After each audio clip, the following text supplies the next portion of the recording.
যে কোনো ম্যাচে টুর্নামেন্টে তিনি থাকলে জয়ের সম্ভাবনা বেড়ে যায় বহুলাংশে। অতীতেও যার প্রমাণ দিয়েছেন বেশ কয়েকবার। ক্লাব ফুটবল থেকে শুরু করে জাতীয় দল যে কোনো টুর্নামেন্টে নিজের জাদু দেখিয়েছেন তিনি। বলছে আর্জেন্টিনা জাতীয় দলের second in command Angel Di মারিয়ার কথা। তবে এবার শুধু কোপা আমেরিকার ফাইনালই নয়, প্রিয় আর্জেন্টিনার জার্সিতে নিজের জীবনের শেষ এবং ফাইনাল ম্যাচটি খেলে ফেললেন রাইট উইং ধরে খেলা এই খেলোয়াড়। ম্যাচের আগে মেসি দিয়েছিলেন বিশেষ জার্সি উপহার।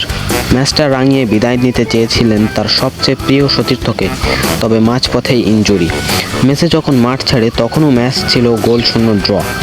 তবে নিজের প্রিয় সতীর্থকে রাজস্বিক বিদায় না দিতে পারার আক্ষেপেই হয়তো চোখে জল এনেছিল লিওনেল মেসি। তবে স্রষ্টা নিরাশ করেননি।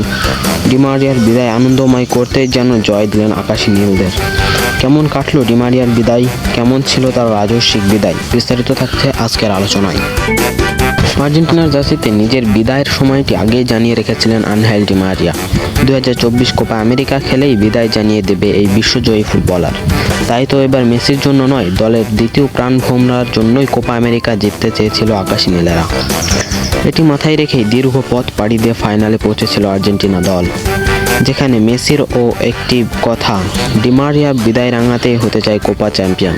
ফাইনালে জ্বলে ওঠা যার অভ্যাস, সেই ডি মারিয়া আর্জেন্টিনার জার্সিতে বিদায় জানালো কোপার ফাইনাল ম্যাচে। এই ম্যাচের মাধ্যমে আর্জেন্টিনার জার্সিতে অতীত হয়ে গেল আনহেল ডি মারিয়া। মেসির মতোই রোজারিওর সন্তান তিনিও।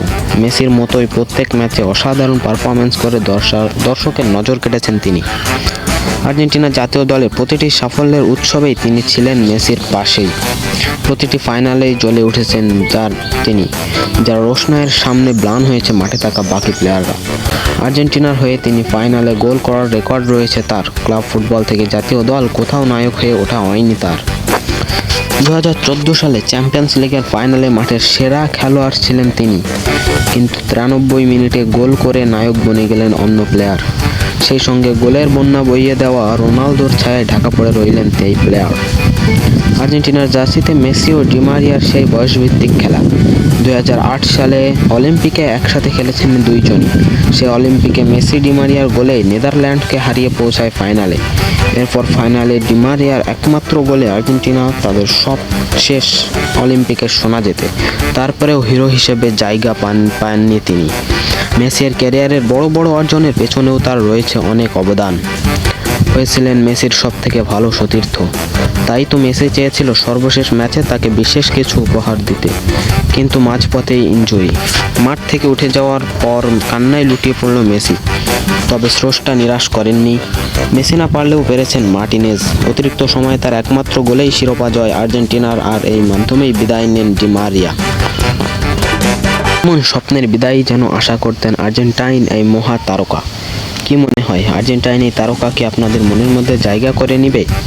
তিনি কি আবার ফিরে আসবে অন্য কারোর মাঝে? কেমন পারফরমেন্স করবে আর্জেন্টিনার টিম তাকে ছাড়া? প্রশ্ন রইল আপনার কাছে। অবশ্যই প্রশ্নের উত্তরটি বলে যাবেন, এবং এমনই সকল জানা অজানা রহস্য জানতে আমাদের জানা অজানা চ্যানেলটিকে অবশ্যই সাবস্ক্রাইব করে রাখুন।